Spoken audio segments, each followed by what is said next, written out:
The life force of your bond. A power like life itself. Unseen for generations. A dyad in the force. How's it going, everybody? Welcome to another episode of Dyad in the Force, episode 131, I believe. Getting up there in the episode count, man. Getting up there. Whew. Yeah, it's been a long ride. Fun one, though. Absolutely. Today, we're going to talk about a very controversial topic that has made its rounds on social media thanks to one Dave Filoni, who, I guess, in Journey to Ahsoka has said a thing. You know what I mean? He said a thing. Also, we will probably talk about really quickly, the hotness this week, which is the Ahsoka trailer that just dropped. It's making everybody talk about things. Shout out to everybody in the chat. NP Ileana, X-Core Gamer Skills, St. Pat, Cal Forer. We have Jajaj Werty, Rahan Zafar, and Rams Howe. How's it going, everybody? Choco, what's up, man? Whew, it's been a wild week. It's been a wild week, especially considering what's going on with, the strike and all this stuff. And I haven't made any statement or anything on how I am going to proceed with it, but I really want to make sure that I'm not centering myself. This is not about me, and it's really important that actors and writers actually get their due, because that's why we love this stuff, Absolutely. So we are going to be taking calls straight away if you want to join in and join the conversation on the greatest Jedi of all time. Shout out to Pat for being a member for 24 months. Shout out to the most amazing Jedi, Qui-Gon Jinn. Hey, he's part of the discussion. You know what I mean? Yeah, feel free to join and talk about them, and let's also get what kind of qualifies someone as the greatest Jedi, like what you guys think that means, and also why did Dave say it again about Anakin? So it came from Journey to Ahsoka on Disney Plus, and he said he didn't say just like out of nowhere, oh yeah, by the way, Anakin's the greatest Jedi of all time. He says that Ahsoka trained under the greatest Jedi of all time. Now, certain arguments can be made depending on your definition of greatest. Is it strongest? Is it most disciplined? Is it most wise? Is it the most connected to the Force? You know what I mean? Like your Force feats or whatever. It all depends. Is it the most corrupt? Is it the one that's in bed with politicians, quite literally? Yeah, it all depends on your definition of greatest, but it also depends on what you're counting and what you're discounting, right? So if you want to call in, feel free to call in. Link is in the chat. But really quickly, before we get started, hello, Marianne. Thank you for dropping by. We are holding off with the Rebels. Real fans would know until next week because Young couldn't make it. And sorry, I would like to. I would like to append that it would be the weekend after next. Oh, okay.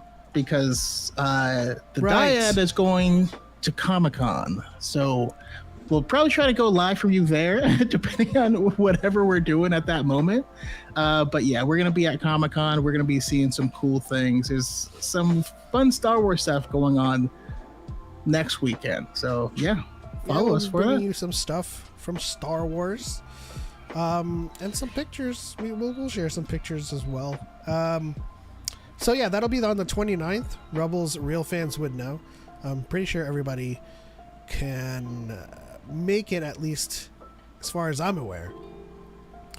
Marianne says, hear me out, Burry. Yeah, that's the thing. That's going to be one of those things, I hear some pins are going around as well. I mean, Yeah, I need that book. I need that book. There's gonna be a signing on Saturday morning. So yeah, we'll try and get in there. What is the book called exactly? Tales of Light and Life, Stories of Light and Life. This is the stories. It's the bridging the gap between phase 1 and phase 3. Which sounds weird because it's not going to go through phase 2, but y'all know what I mean. It's the gap from phase 1 to 3, which was also kind of halfway covered in Precedence, Daniel Jose Older's manga. If you haven't read that yet, I don't think it's out. It's out, right? I keep on mixing up my dates with like things that I'm already reading. Rise of the Red Blade's not out until the 23rd, 25th, or the 18th. I feel like it's like the 18th. I feel like it's soon. Yeah, I don't know. I could be wrong. That's also a good read. But let's talk really quickly about the new hotness that dropped, the Ahsoka trailer, and in particular, a topic that is going around making its rounds in social media. Sabine. Lots of opinions. Of course, the link is in the chat if you want to call in and weigh in on this subject. But lots of people would be honored if you would join us. Absolutely. Lots of people saying, hey, I don't want her to be force sensitive. And then lots of people saying, like, I want her to be force sensitive. I just don't know if she is.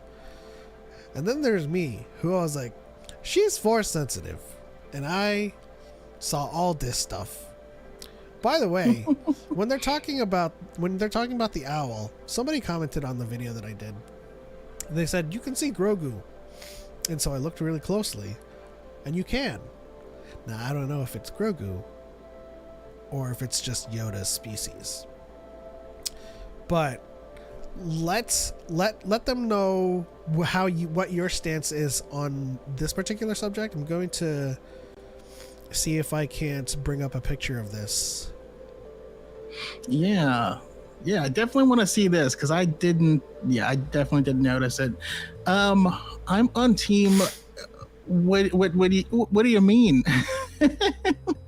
Because I don't see force sensitivity as a binary. It's something that's inherent in all living forms, and I think that was like a big part of it. You know, when in the first episode of the Clone Wars, when the clones take off their helmets, you know, Yoda feels them as being individual, you know, beings in the Force. Now, doesn't mean they're going to be like levitating stuff with their mind. Not everyone is capable of doing every ability, and not everyone has the proclivity towards specific ones. Not everyone has the time or dedication that it takes to train. I look at it a lot like music, right? I love music. I'm a musician. I mostly play drums, and I love it, and that came super naturally to me. Nothing else did. And I think just about anyone is capable of becoming a musician. You know, I honestly do. Do most people have the time to do it? The dedication? Are they willing to sound bad for a long time before they sound good? They're willing to get calluses on their fingers to learn how to play guitar? Are they going to give up before they hit that breakthrough point? You know, it's not like we're just giving force sensitivity to everyone. All of the people we've seen with it, it takes quite a bit of time and dedication, unless you're a Skywalker. Yeah, that's true. So here's the image that we're talking about. In the very back, I don't know if you can't see it, I guess, on this.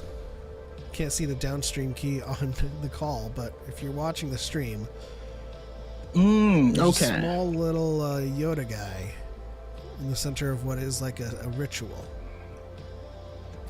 I have seen this image before. Not in this form, though. I've seen it somewhere else. This is referencing something else. Oh man, I need to find that. I know the thing above it is the LucasArts logo. But that definitely looks like a Yoda species. Now, are we arguing that they knew about Grogu way back in 2018? I mean, at this point in time, he's he's what, in his 40s? I mean, he exists, yes. Are we I mean, I imagine it's just someone from Yoda species, and I think it's them having some sort of tie to the living force. Yeah, that's the most reasonable connection, because we don't know anything about their species. We only know Yoda, Yaddle, and Grogu, and they all seem to be really strong with the Force. And we'd love a book where it's just like, yeah, they're of the Force. It's like, oh, okay, that's all I need. That's all I need to know. They're little gremlins that shoot out of the wellspring of the Force. I'm into it. And so my stance is that everyone is, obviously, it's canon fact. Everyone is connected to the Force in some way, shape, or form. It's a spectrum, and except the Yuuzhan Vong. Except the Yuuzhan Vong and the Islamiri, obviously. And however, I don't think everyone can be Force sensitive to the point where they can be a Force wielder. Now, we have such examples like Chirrut Imwe, who is Force attuned but cannot wield it. But my argument is that everyone is a part of the living Force. It resides in everyone. And the spectrum is what determines the level with which you can wield it, right? And I think that Chirrut, he's like on the cusp, right? He can sense it, and he's aware of it, he's attuned to it, but he cannot wield it. Sabine, I think she is full on Force sensitive. I've made my video. I've pointed at all the things. I think the biggest thing about it is Bendu reacting to her. I feel like it's like shout out to Dex and Download. Thank you for it's been a while. Great to see you. Sorry, how's it going, Chris? I just imagine, like, off screen, right? She kicks him and she just walks off, and he's like, "Your presence is like a violent storm in this quiet world. Why did you kick me?" So the only people to have ever awoken Bendu were Force sensitives. In particular, Kanan. I know that the Ahsoka scene is not canon, and it was, I guess, technically hadn't happened because it's off screen. Mm-hmm. But he's still a Force entity that reacts to someone's presence in the Force, and I think that was kind of like their way of going, Bendu recognizes this person in the Force. Yeah. I gotta say, Ileana makes a great point. Mando premiered in 2019. Season 4, I mean, the final episode date of Rebels is 2018. And the question is, how many years were they working on The Mandalorian, prior to it coming out? Could very well be Grogu. I mean, I said I didn't think it was because I was thinking of, like, the process, and, like, by the way, if you haven't seen it from the old galleries, when they're flipping through the versions of Grogu, some of them are just nightmare fuel. They're just... It's horrible. But, you have to think about, like, what direction or what was said to them in the initial, like, the visualization, where they came back with some of that stuff. And you think about Jon Favreau, and he's like, cute little Yoda, right? And then they bring back, like, gremlins and, like, evil cursed beings and stuff, and you're like, how? What is this? You know what I mean? Yeah. If you'll have the opportunity, I just wanted to pop up this one just in case you can put it on the screen, because it's one of my my favorite little happy boys. Hey, how's it going, Zane? Nice to see you over here. You're our first caller. It's Dotson. Dotson. We've got Dotson here. Nobody cares. I'm just kidding. We care that you're not here. about Cal. I mean, it's about Dotson. How's it going, buddy? Hi. Doing good. How are you guys doing? Doing excellent. You know what? Just went live as soon as I parked the new lexicon, as I call my cars, lexicons. Heck yeah. So, do you have an opinion on this Sabine thing? Have you seen the trailer, first of all? I have. I feel like the trailer really does kind of lean towards that, right? Like, we see Hu Yang.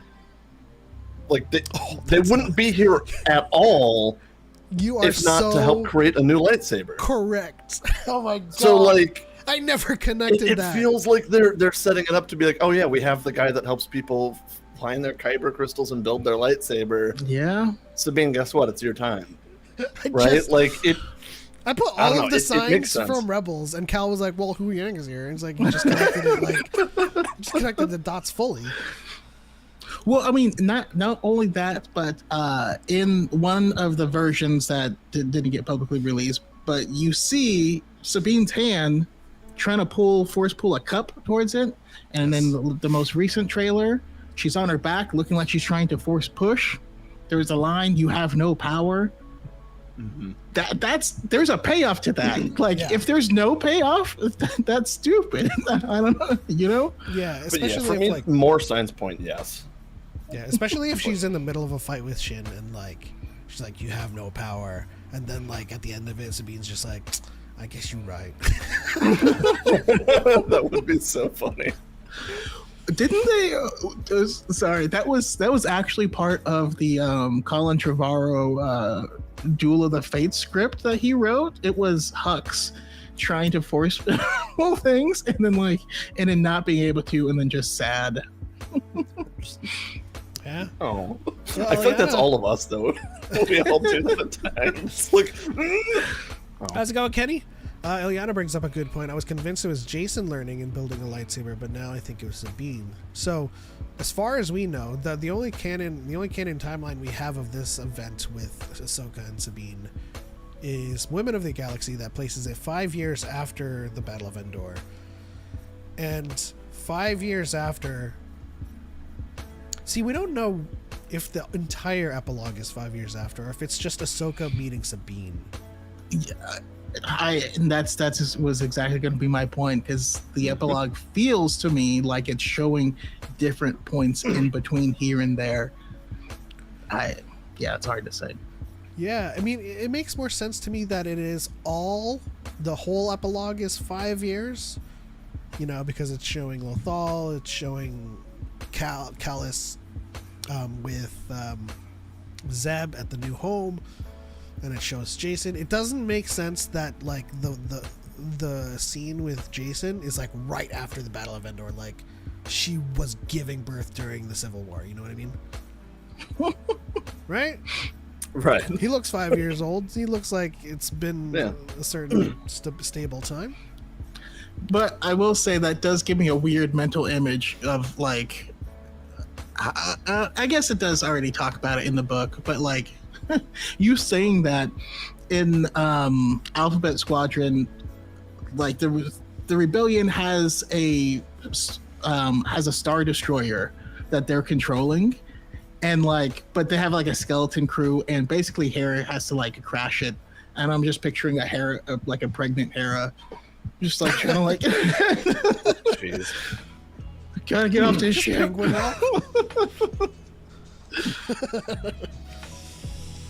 We have another caller. Ooh. Looks like we're gonna have a lot of opinions. Hi, Dixon. Hello. Download. Welcome to You've Got Mail. No, what's up? I'm all good. Everything can hear me. Just making Yes. sure. Okay, sweet. I mean, we do got men up here. I'm sorry. with the recent conversation, I know I had to jump in because that trailer also had me spinning, and Choco's stuff about definitely seeing more Rakatan things. Yeah, that's what I'm hoping for. I honestly wasn't even thinking about that. When he talked, they said that was a star map. I was like, what? How did I not? It's right. It's literally got quadrants on it. Even like the nebula that you see. That's a galaxy, right? Yeah, that's like it's typically in the center, but now they just kind of reframed it. I'm hoping. Right.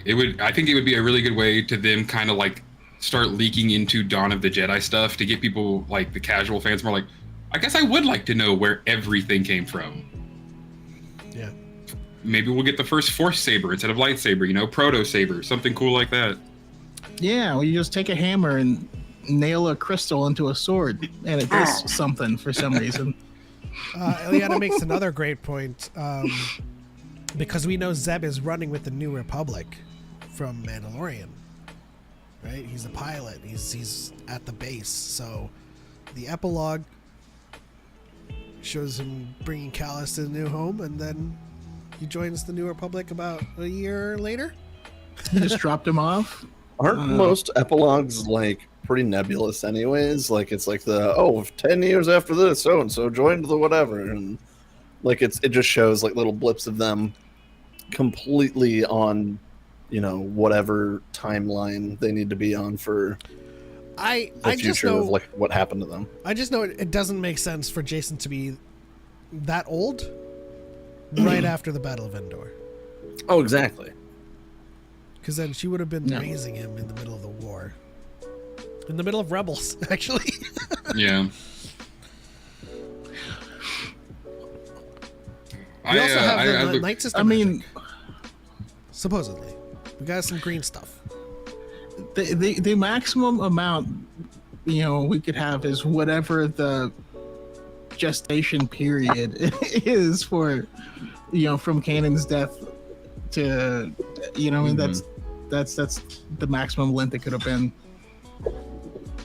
Yeah, that's true. What's up, Darth Man? Spoiler alert, by the way. The time from Jedi Knight to the finale is a couple of days, right? Like they went from that to the finale pretty quickly.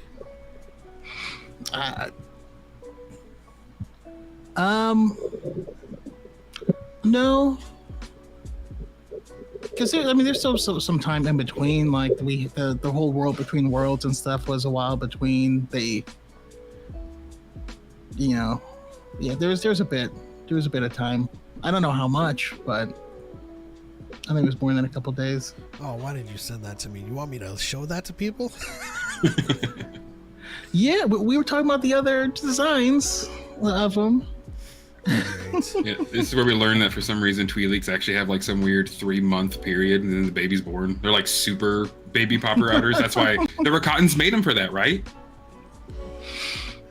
All right. Well, while I put this up, Daxton, did you ever give your opinion on Sabine's force sensitivity? Did not, but I will happily say she's definitely force sensitive. I kind of thought of that a little. I was like, why? I mean, the first time she picked up the darksaber, it was just like, it's kind of easy. Oh, well, it's because she has so much focus and she's so like, she has a really good point and goal, or she's force sensitive. Yeah. No other man. I mean, it makes sense to me because to me, it's like being raised in an extremely religious zealot world. You're not going to know anything else. So you're not going to even have a fathomable idea of what is out there. You just think you're lucky. You don't know it's the force. You don't care. You've lived your whole life without it. And I think it's going to go into the Ahsoka show where she's not going to be a great Jedi. She's never probably going to become a Jedi. She's just going to learn to be who she is. I feel like that's the biggest thing is being Mandalorian. Mm-hmm. It's like the one thing, like even if Ursa wanted to, they were in the middle of the Clone Wars, and even then, she would have been like, "No, we can't." They freaking hate Jedi. Yeah. I mean, it's entirely possible too that they that somebody from the Order actually went to Mandalore and was like, "Hey, you know, we know that your daughter is Force sensitive," and they was like, "No, she's a Mandalorian." May I please kidnap this baby? The Jedi landed and was like, "Hey!" And before they finished that sentence, pew pew pew pew pew. Exactly. Brams in the chat says, I feel like Kanan would have said something during the trials of the Darksaber. He did. I feel like, you know, I think we just covered that. He said, the Force resides in all living things. You know, you just have to be open to it. And Sabine is blocked. She's so tightly wound. She's so, and then Hera says, Mandalorian. Yeah. Before we bring Kenny in here, let's get rid of this cursed garbage. I just wanted to bring up the nightmare fuel, so you can. He looks like he's in pain. I don't know. I just burn it with fire. Yeah, that sounds appropriate. What if that was the image? What if that they went with that? I think they would sell a lot less. They would sell a lot. That looks like a real kickable sack of potatoes. Very true. That's punt worthy right there. I can't. That's when you order Grogu on Wish. That's what that is. Oh yeah, it's too much stuffing in it in the face. Hello, Young. It would behoove you to know that Rebels Real Fans is in 2 weeks. Yeah, it's not going to happen. We couldn't do it without you. Yeah. It wouldn't be right. So we have Kenny. Welcome, Kenny, to the show. What's your opinion? What's up, everybody? What's your opinion on Sabine and Force sensitivity? I'm still on the fence on it. In one way, I'm kind of happy that we get another Force sensitive and definitely help us gain some knowledge on the Tar Vizsla side of things, like maybe get some lore on how that whole, like how he became part of the Order. Like maybe there's some knowledge that Ahsoka knows that nobody else does. You want Sabine to be training with a lightsaber, and then like a Force ghost of Tar, and be like, "What up, granddaughter or great?" That'd be hilarious. No, I've always been fascinated on the idea that there's always been only one Mandalorian Jedi, and now with Grogu being put as a foundling, and now Sabine seems to have some sort of Force sensitivity.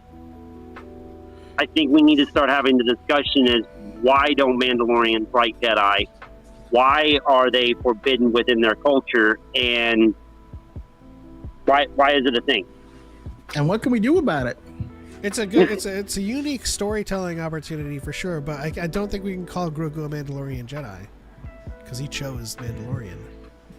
Uh-oh. Right? just as we always say, man, if you're not part of the Order, you're not a great Jedi. You're just a Force user. You know what I mean? Mm-hmm. And I feel like that's going to be a big thing with even with the Acolyte and stuff. They're really pushing this. They're just Force users. They don't need the terminology attached to them. Mm-hmm. And they can still be a huge threat or a huge saving grace. Mm-hmm. I mean, who knows? Tar Vizsla could have been, honestly, a huge dickhead. And they were like, we don't like Jedi. That guy's preaching all the time. He won't shut up.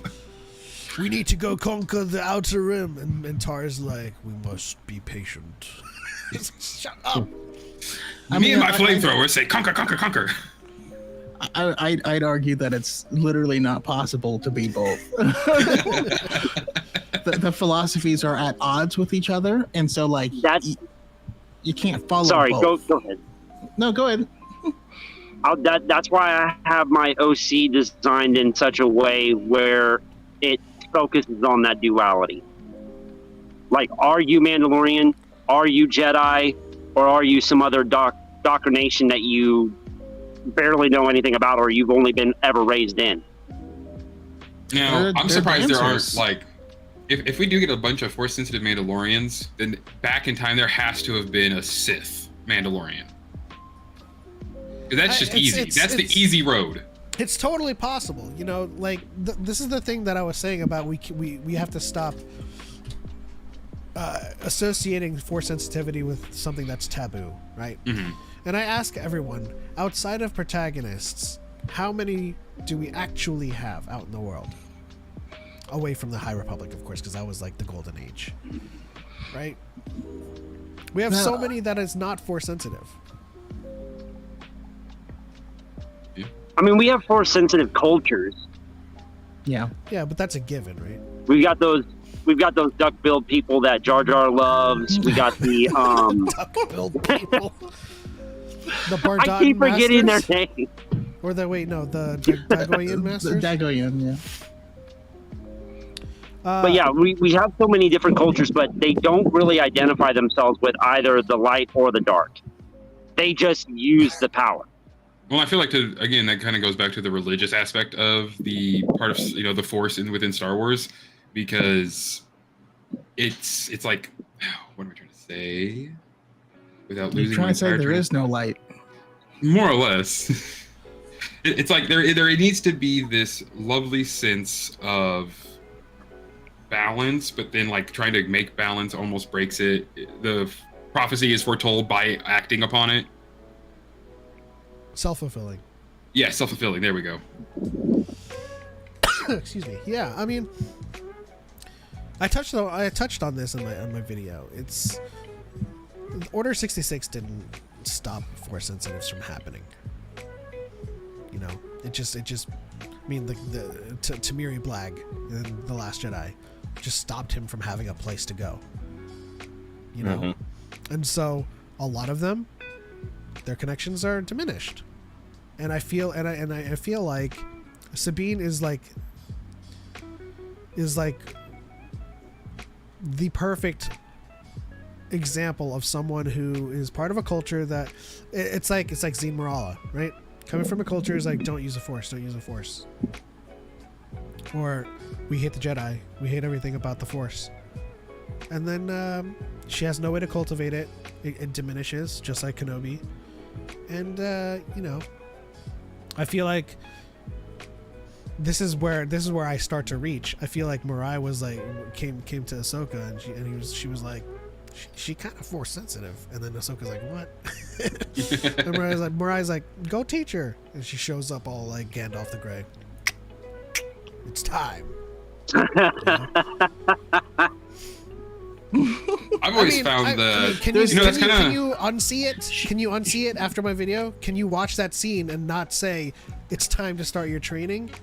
She doesn't look like she's just there to be like, come on, let's go.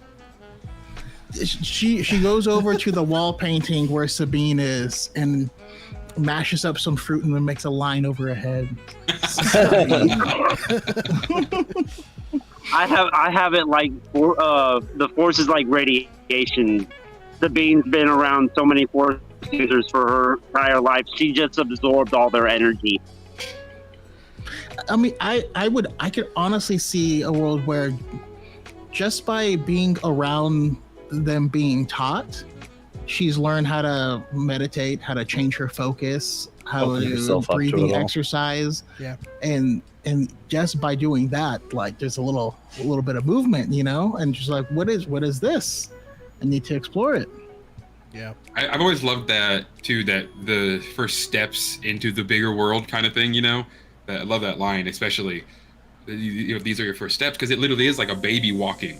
It's like, how do I do this? But then that's also what makes Darth Kreia so crazy, because she was like, what if we just go cut it off? And what if no one gets any more ever again? And we get a lot of Kreia soothsayers, I guess, or doomsayers, and I have to keep reminding people that Chris Avellone, the writer of KOTOR 2, said that Kreia was absolutely wrong about everything. Right. She was acting like she knew everything, and she set upon a conclusion and wanted to kill the Force, but that wasn't that wasn't what she was wrong, basically. Angrily shaking a fist at God, going, why? Yeah. Yeah, it's like basically, you know, you get disenfranchised by religion, and then you're like, we need to kill all of religion, and then, you know, it's the same thing. But I come to now Ezra when he says, Sabine, I'm counting on you, and she says, right, you're counting on me for what? I don't think he meant I'm counting on you to find me. I think Ezra knew. Yeah, I'm counting on you to be like the Jedi in the rebellion that I was. Or finishing. Well, I imagine the relationship had to be almost. If she is especially force sensitive, then that leads to a whole new, almost like Cal and Marin type of thing, where besides the things they've gone through and the events they've lived through, they are now sharing another form of bond. Yeah. Now, I wouldn't say. That's a good point. I mean, we've seen Sabine react to him off screen, so that's definitely a thing. But I do love how Sabine says it.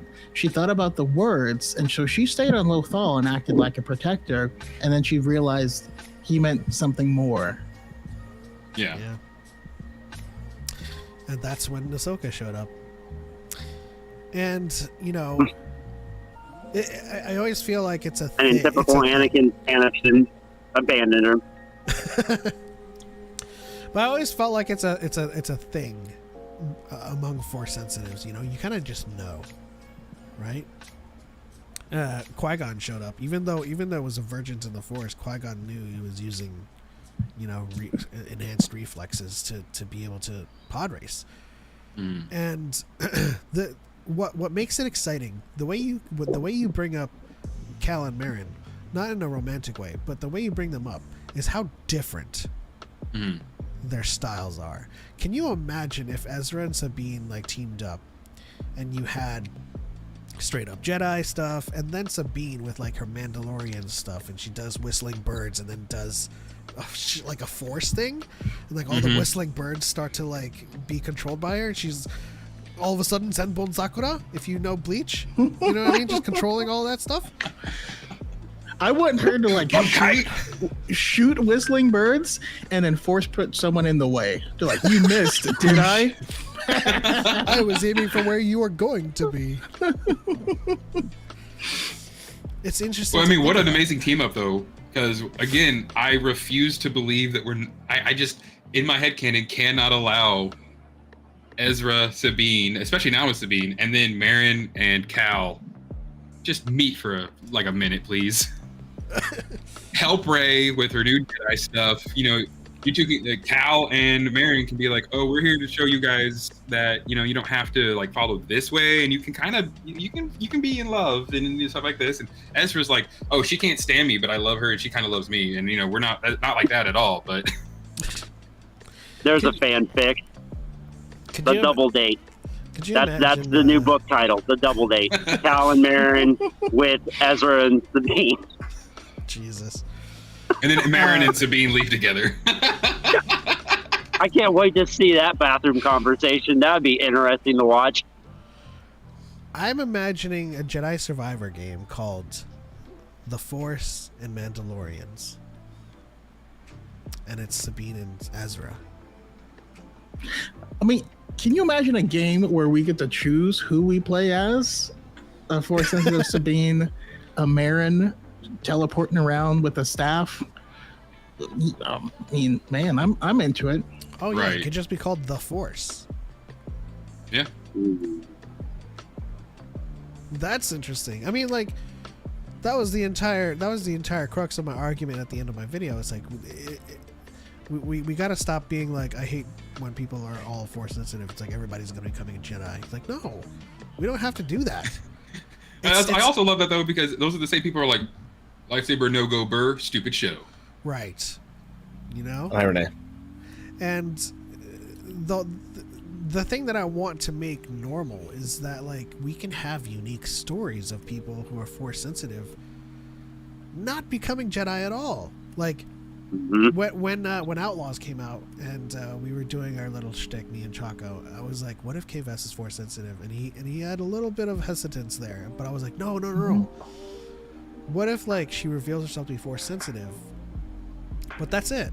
She's still a smuggler. She's still a scoundrel, and it just presents unique gameplay opportunities to augment the way combat works. You know, explore her connection to the Force, like explore the fact that she doesn't. Yeah, explore the fact that she just doesn't want to be a Jedi. But in a certain way that almost adds to the argument that everybody's got to be force sensitive. Well, it's like Obi-Wan, where's Obi-Wan who says, in my line of work, there is no luck, or something like that. Like, there's no such thing as luck. Yeah. Yeah. I don't think and everybody's got to be force sensitive. But it's waves and tears. It's like so when I present that stuff with Kay Vest, that's all just like hypothetical. I don't want her to be force sensitive. I was just like, hey, what if she was? That would be kind of cool. It would give us a little bit of like a mix up of how her combat is instead of upgrading the blaster, just like Cal. It's like it went from lightsaber to dual wield to blaster and saber, Well, the other part of it is Crossguard, because it's the number one. I also fully believe that the Force guides people who are just not. Yes. I mean, they would be Force sensitive, but like really middling in it. Yeah, that's kind of what I was thinking too. Like the Force pushes Han Solo to do what he needs to do to help Luke and everyone else and make sure things go right. Yeah, it's like there's a difference between a Force user, Force sensitivity, and like the Force favoring you, or like the Force's will working through all life. And it just happens to be that, you are in these situations where it's, following the Force's will, and you just happen to be there and be a part of the whole shebang, really. And are you that's alive? Why stormtroopers are bad shots. Yeah, it has nothing. That's what plot armor is. The Force. It's the easiest write-off. It shows them at the shooting range, and it's Plot just armor. one singe point on the Bam, target. bam, And like, bam, dude, bam. I am a dead shot. And then the moment they go to This shoot blonde-haired anybody boy else, I can't shoot him. They're like all haunted in What their is dreams by the wrong? blonde-haired menace because they just can't hit him. Yeah. They're like they're in the firing range. She's like, ha! I got 9 out of 10. I'm awesome. And then they go to Scarif, and then this Asian dude who's like, I am one with the You're Force. The slowly Force is with me. walking. And they're like, why? I don't have sticky aim anymore. Why What's are going all on? my shots missing? I literally shot this way. I saw it go over there. The Force is the lag switch. Yep. Yeah. Like that's the old because that's when you really back with the Clone Wars with Yoda talking with the wills and stuff. It really gives that vibe of like, oh, you don't have to do anything. You're involved in this, whether you like it or not. Yeah. I just picture like a Death Trooper being like, guys, can you hear me? Am I still connected? I think I'm lagging. What's my ping? And then all of his okay. teammates are watching him run into the wall. So that is exactly why we saw Force Speed and the Phantom Menace. That was just back in server time catching. They took off a long time ago. Right. The droids were just like, wait. It was a lag. what? The A desync. glitch in the Force kick. Matrix. Well, I mean, when you're trying to watch people through a big shimmery pool of whatever the hell, it just messes up from time to time. Liquid TVs, man. Well, aside from, I don't know if I want to spoil this or not. So this isn't actually a story spoiler, but I won't reveal what book it's from, but it's a recent book, and they canonized the Sith Scream, and they canonized the Force Speed. Like, they just do it. It's like, all right, I'm just gonna like poof myself, So they are. Give a little bit more oomph. Yeah. Well, I don't know Oh, if dude, it would be a Sith Scream. It would be more a Force Scream. Because that's one of my favorite things from my Thorians. I loved that. That was such a cool power for these like camel, cow, peaceful, quiet, Camel lumbering, cows? big. Yeah, they're the weirdest. I love them, but they're like this weird camel cow kid thing. Yeah. And their ability just to be like, okay, I'm just gonna yell really, really loud, and it's gonna hurt a lot. Yeah. And the last thing before we move on to the greatest Jedi of all time, I know you guys got opinions on that one, Nah. is Balin Skull and Shin Hati, Master and Hati? Apprentice versus Ahsoka? No, versus Ahsoka and her apprentice, Sabine. See, that's why it all comes down to that payoff that Choco was talking about. Like, for all of her skill and wit, I don't think this is a fight Ahsoka can win alone. And I feel like if there's a master and apprentice on one side, and we have a master dialogue from Sabine. She's the apprentice. She's the one that's gonna go head to head with Shin. Which we kind of see. I mean, you have no power. That is, oh, I can't wait to see that full scene. Yeah, and we don't see them fight together. We see I think that was Balin and the Ahsoka. biggest shock out of that entire trailer was hearing the word master out of Sabine's mouth. Oh yeah, a lot of I know my wife was like through the roof. She was like, "There's no oh my and what." Because even in season 7 of Clone Wars, and this is going back a little bit, she never really saw herself as a Jedi. Even then. No. And that's another thing too. Like so when we talk about Ahsoka finding her way back to identifying as a Jedi, what does that look like though? What does it look like for Ahsoka to train Sabine in the Force? It doesn't. To me, it doesn't look anything like the prequel Jedi. To me, it doesn't look anything like like Ahsoka trying to teach Sabine meditations and Force mantras from the Jedi. She's teaching her. I think it's more of the fundamentals. You know, attachment. I think it's more of self-realization. Like you see it in her face, you see it in her body language, you see it how she acts. Then she does anything else. Ahsoka did some shrooms and killed her ego, and she's like, "I'm just gonna get over what Mace said." But I think I think Ahsoka, much to the chagrin of many misogynists, has figured it out.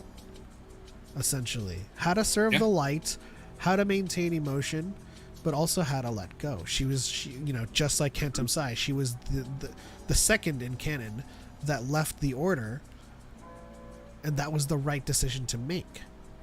We're gonna get a new because the order is an attachment. New Fallen 99 or whatever. And the traditions were also an attachment. Yeah. Yeah. And exactly, that is the thing is, it's a joke, but it also is true. She literally did kill the ego of the Jedi. She destroyed what they had become by being willing to go, I can step away from this. It's my choice, my life. And then going back into it means when you choose that again, it's only that much more powerful. The connection, the feelings, you've now bathed in the idea of going back to it, receiving it, accepting it. Well, so I have to say it doesn't necessarily have to be about destroying the Jedi or destroying their ego. It's I go back to Mortal Kombat 1995.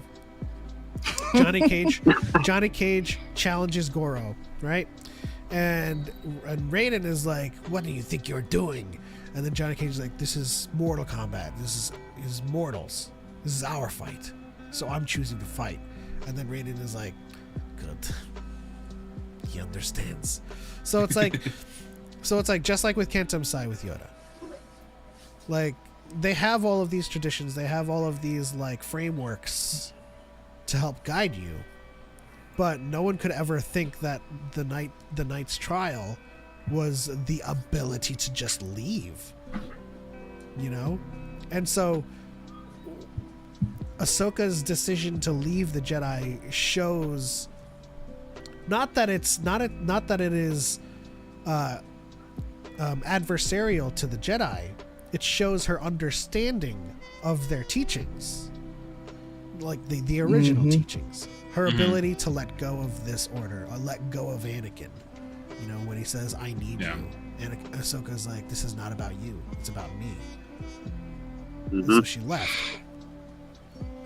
And I'll bet any amount of money that's exactly. I mean, I think we hinted at it pretty heavily in the trailer, but that's exactly what Balin and Shen are, a dark reflection of Ahsoka.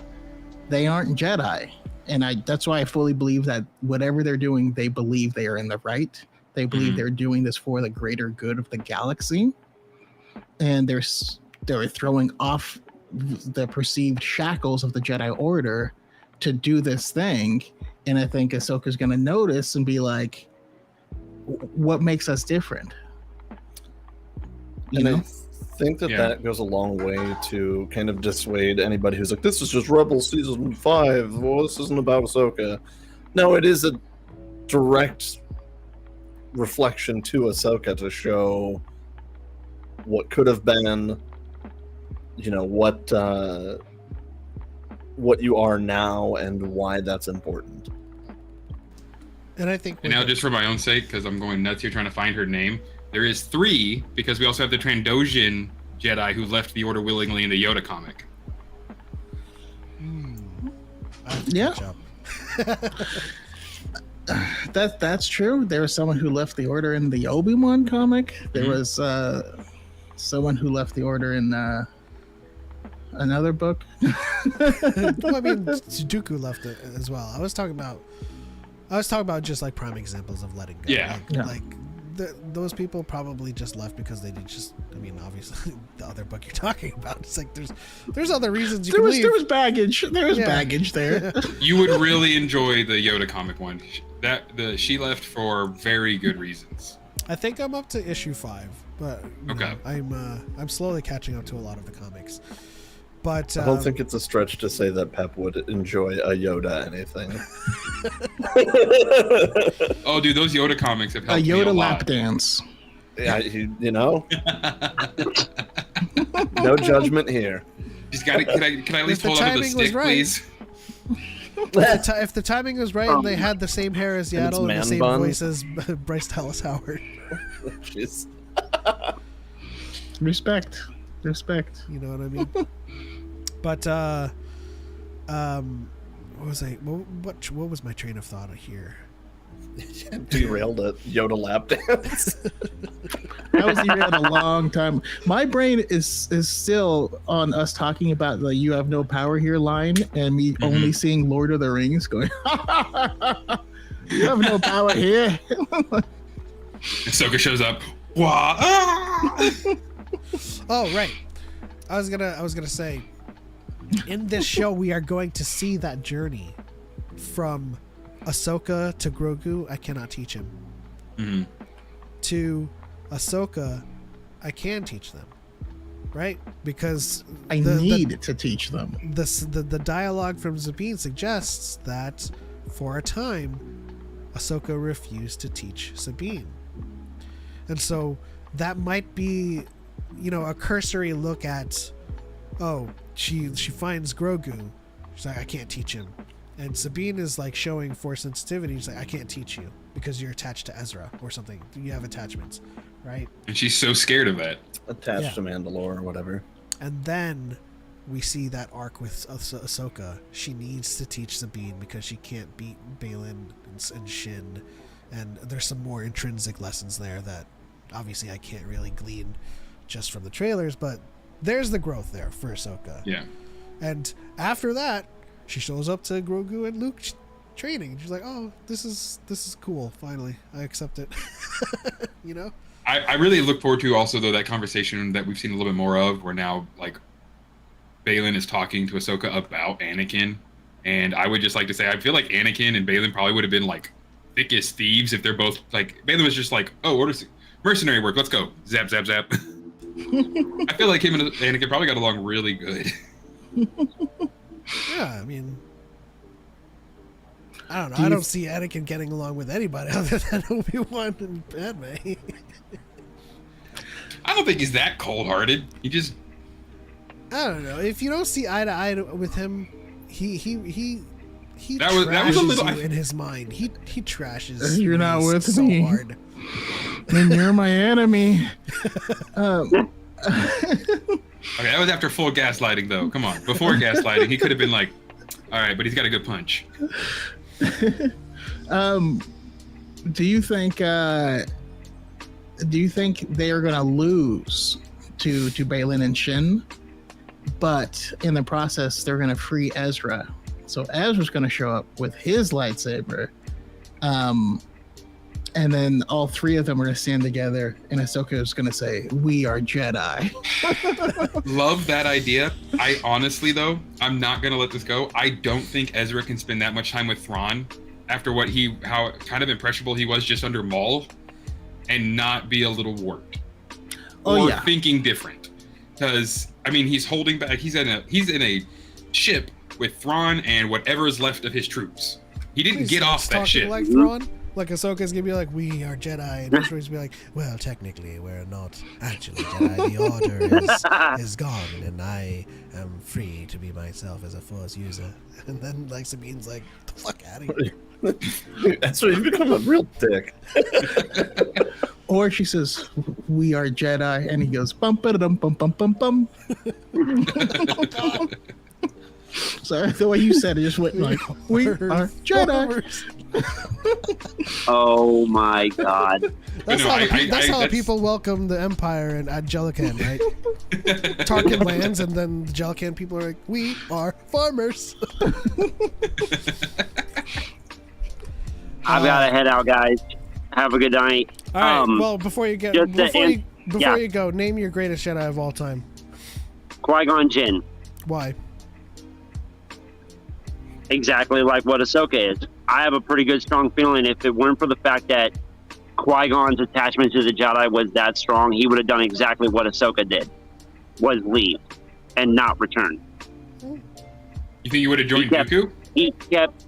No. Oh. I think he would have still fought against Dooku.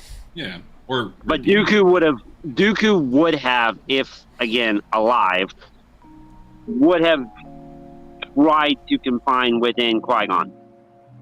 Been like, hey, this is what I've done. I need help.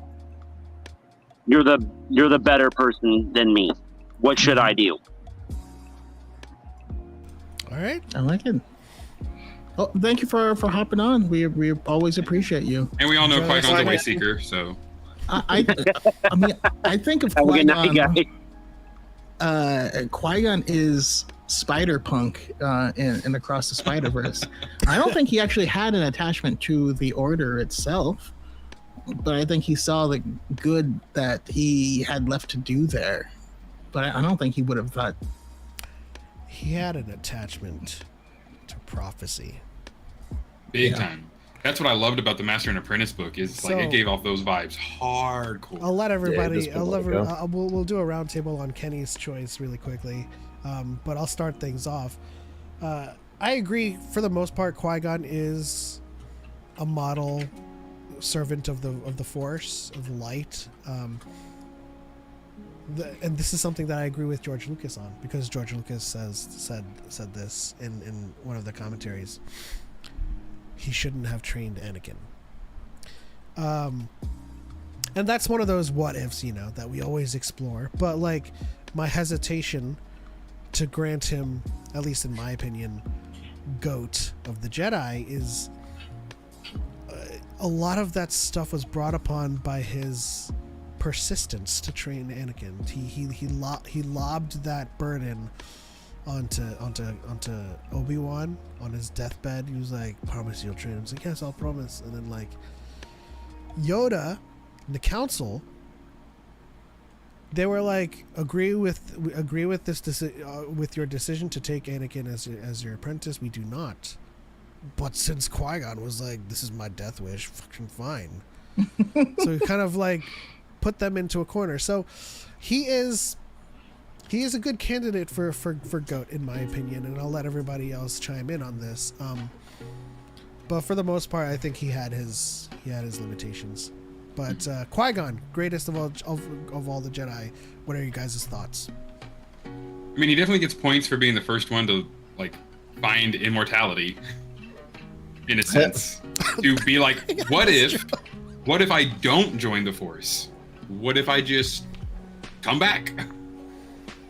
Yeah, he gets points for that. So, if nothing else, I would definitely, he gets points for that. He's not my GOAT, but I feel like he had a lot more visible pieces to him that people could point at and go, "That's an ideal Jedi."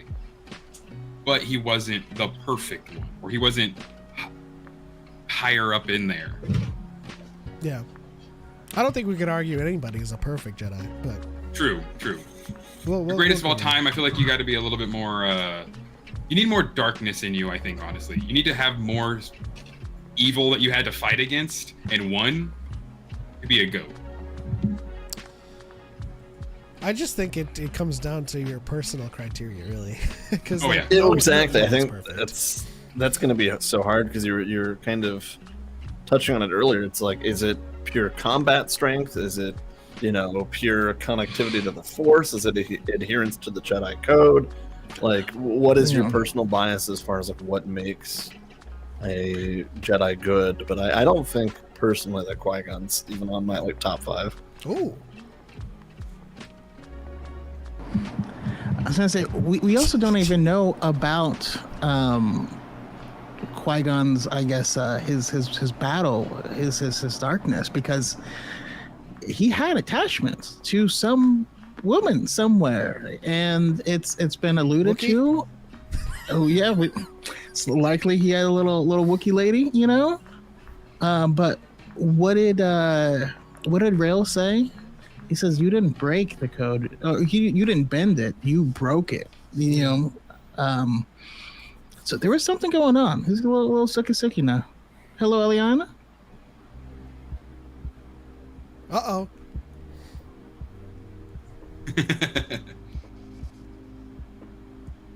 Yeah, he was definitely very obsessed with the prophecies and stuff. That's what I really enjoyed from Master and Apprentice book, is his showing how much he was like. But it almost, in the end, like we said earlier, he created his own prophecy by pushing it on the Jedi Order. Or not created, but he ruined everything by being so like, you have to. No, he's the chosen one. He's got to do this. But the sacred texts. but with prophecies. Try saying something now, Eliana. Oh, wow.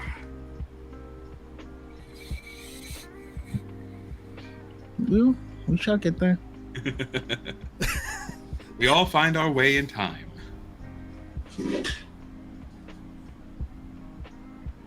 Hi, can you hear me now? Yay! Yeah. Oh, sorry. It's all good.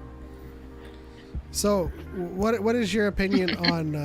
I guess we could kind of just dovetail into everyone's individual picks, but what is your opinion on Qui-Gon as a pick for GOAT? I have a lot of issues with Qui-Gon, specifically from Master and Apprentice. I don't think he was ready to take on a new Padawan after Xanatos, and I think Obi-Wan suffered unfairly for that, and it just can't be him for me because of that. Succinct. Right, but then did they not also learn? Obi-Wan taught Qui-Gon as much as Qui-Gon taught Obi-Wan? I think He that's did. fair about every like teacher-student. That's why they relationship. get paired together, right? It's like the Force somehow is like, you two, come on. Well, He did, and I understand that argument. But for me, it's just I can't have Qui-Gon in my top because of that. Yeah, that's fair enough. Brams in the chat And has Obi-Wan some was not ready for criteria. Anakin. Brams is a strength in the Force, how much good you have done in adherence to the will of the Force, or what I consider great. So no, not Anakin. Okay. Yeah. I think for the most part, this panel is in agreement that Anakin is not the greatest of all time. Not even slightly. No.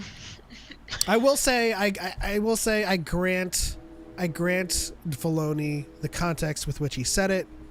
Mm-hmm. She was trained by the greatest Jedi of all time. Like the training of combat and whatever is valuable to pass on to Ahsoka.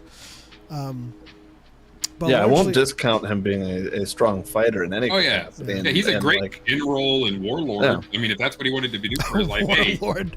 go Pretty for much. it. Amazing. I mean, there's some people who, Young, absolutely. because of what they've done, because of their issues, end up training the best people while not being the best themselves. That is a thing. Hey, I mean, listen, Yoda's trained a whole bunch of people and lost a bunch of people, so it's I guess how much do you count the outcome versus the intent, right? So okay, Eliana, you're the last one to speak about Qui-Gon, who, I mean, we probably already know because you agreed with Young, but who's your GOAT Jedi, and why? It's Kanan. I'm here to be the Kanan Jarrus defense squad because he managed to do everything a Jedi should do without the guidance of the Order. And while he had attachments and he had these weaknesses, he managed to put them aside when the time came. When they went to save Hera, he had Ezra plan the mission. He managed to summon and convince the Bendu he can negotiate. You know, he's the one who gave Obi-Wan the idea to reverse the beacon. We learned that in A New Dawn. And he just managed to do everything without the guidance of the Order. He has the resilience when he loses his sight. And then on top of that, he manages to guide his Padawan away from the dark. All fantastic points. He also saw his master die in front of him and did not fall, which is something that cannot be said for a lot of Jedi. Many. And he learned to forgive the clones too. Yeah. Oh, that's. I mean, that's he that's even big tried one. to save the Grand Inquisitor. Honestly, almost like he was like, "Don't. Well, hold on. Don't throw yourself off a. What the heck?" What's going on with Stream Elements and Young? There's some type of feud going on there. You wanna adjust that Pep? For 1,000 seconds. What happened? I don't know what she said, but something. Young. Oh no. Hold on. Eliana gets it. Kanan. Probably something delightfully lewd around Kanan. I suppose.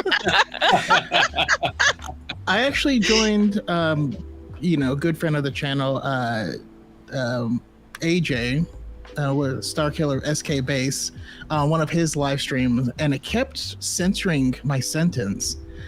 And he was, I couldn't figure out what the heck is going on. Like at the time, he was playing Horizon Zero Dawn, and I was like, I guess this word was kind of rough. Let's take that out.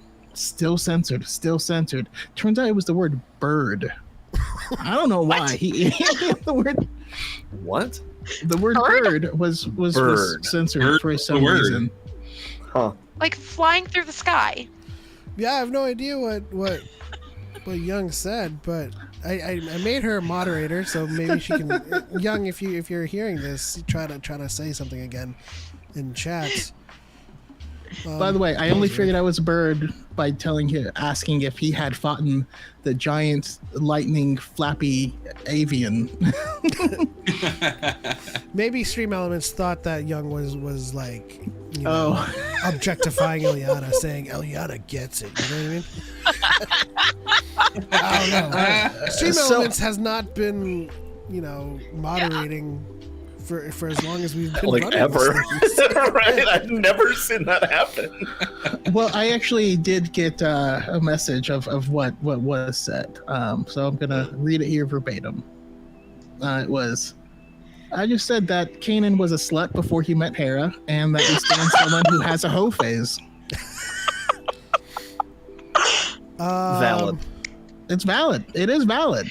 A New Dawn's a great book. Such a good book. He starts out as an F boy, just cruising dirtier around the things galaxy. have been said in this chat, and Stream Elements was like, "Fuck it," but It was like, ooh, she wants it too much. I'll go into the archives and see what I can do, Choco. I gotta say though, for a lot of the reasons you listed for Kanan, is why I would choose Luke. And he had way less help than Kanan. I mean, he had to literally fight against his father, who was the sum of what the galaxy called all evil. He had to resist the darkness when Vader was going to then turn Leia all of a sudden. He literally throws his lightsaber in the face of the Emperor and goes, "You failed. I am a Jedi like my father before me." And his ability to fight all that darkness within him, especially now, again, comics, the more recent Star Wars main runs have been showing Luke doing some crazy stuff. Yeah. Well, and it's awesome. To add to why I think Luke is a good candidate and why Luke's in my top 5 is kind of going on your point. At first, I wouldn't have considered him to be in the list, but it's not until The Last Jedi when he goes out in the most Jedi way possible. Mm-hmm. Like completely selflessly, not carrying a weapon because he's not even there. Yeah. And like that alone is one of those feats that skyrockets him up as like one of the most selfless Jedi that's existed. And even in death, he was able to come back and go, oops, a Jedi's weapon should be treated with more respect. Forgive me for my earlier transgressions. I course flubbed correct a little bit. But I'm here to remind you, use this. Yeah. So we actually do have a vote for Anakin here. Travis Stoneham says, in Return of the Jedi, when Anakin killed Palpatine, he returned to the light side of the Force and fulfilled his destiny as the Chosen One, bringing balance. Well, that's why he's the greatest Jedi. And that's true, but you know what the catalyst for him wanting to bring balance was? His son. There is one thing I think how we as a community gloss over often is that moment with Mace Windu and Palpatine. Mm-hmm. If Anakin knows, or he's been told that he's the Chosen One, he's been told that the Sith are a master and an apprentice, and he had just killed Dooku, he's standing there. He didn't want to fulfill his role as the Chosen One. If he thought that was to kill Palpatine, he should have done it there and then. And we kind of gloss over that it was him literally shirking the role of the Chosen One, saying, I would rather do this. I would rather join him than do this. And now, he does come back from it, 23 years later. Yeah, Anakin never once wanted to save Padme because of a legitimate love. He loved how she made him feel, not her. Anakin is a narcissist. I have narcissistic personality disorder. I understand where he comes from, sadly. He does not love her. He loves the idea of her making him happy.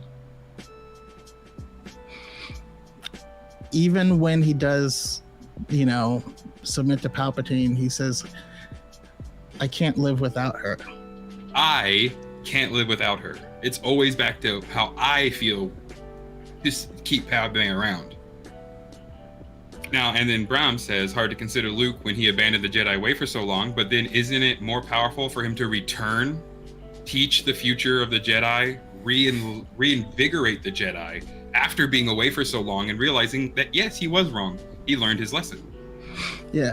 Also, there's something else that I think kind of gets lost in the shuffle as well is when it comes to him abandoning the Jedi way for so long, we actually don't really know how long that was, but it was less than 6 years. Mm-hmm. Mm-hmm. I think a lot of people believe it was much longer than that. Right. Yeah, he looks really old, guys, but I mean, when you've been through some shit, you get kind of gray. But I mean, we know. When the whole thing happened with Kylo Ren, he was early 20s, and we don't know exactly when he went into exile after that. But he saw some stuff. A lot of dead all I'm gonna students. say is no sunscreen in a galaxy far, far away. They age quick. They age bad. And pork's bad on your skin anyway. He had a pork heavy greasy. diet, yeah. Yeah, they're so greasy. Although, Ahsoka is making the jump, gracefully, as is Sabine. And so it really points to Tatooine with two suns. Sunscreen. So we have Kanan from Ileana. Jackson, did you name yours? Luke. Cal, did you name yours? I haven't. I did post a top 5 in chat. Because for me, I think the biggest thing that all 5 of the people that I listed really exemplify in a lot of ways is selflessness. And it's very hard to pick between them.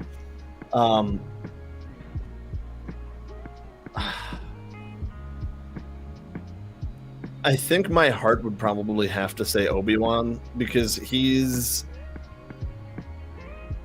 kind of somebody who goes through a lot of what Anakin goes through, but shows how to cope with it and shows how to not succumb to the negative, selfish side of everything. And he loses his way for a little bit after everything, and we kind of see that at the beginning of the Kenobi series, and that's why he struggles so much against Vader the first time they run into one another, but then he realizes like why he's doing all of this isn't for him.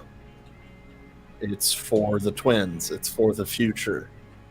And that's when he kind of reconnects to what it means to be a Jedi.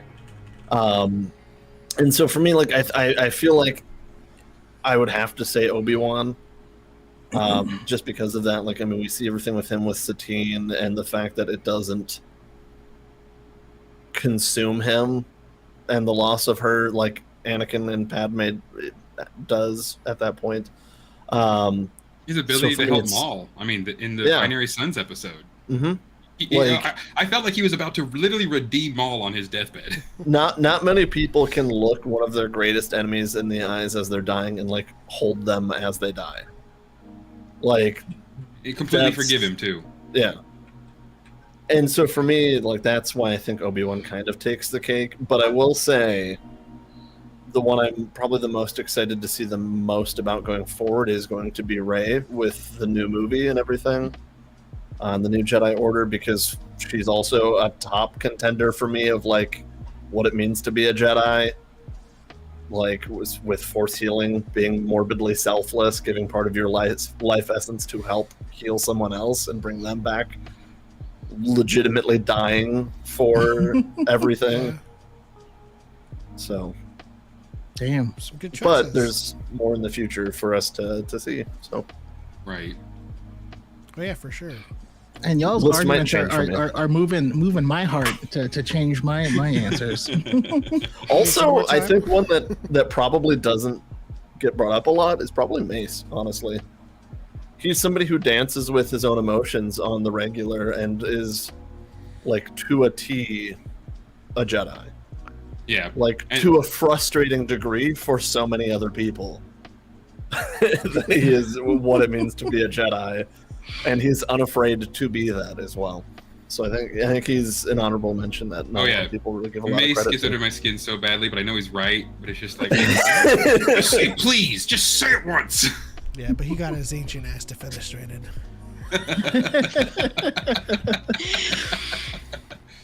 No, I've always loved Mace, and again, there's one of my favorite things with Mace is I don't know if it was I think it was Mason Windu on Twitter recently had that deleted scene where he's talking with Obi-Wan about Anakin.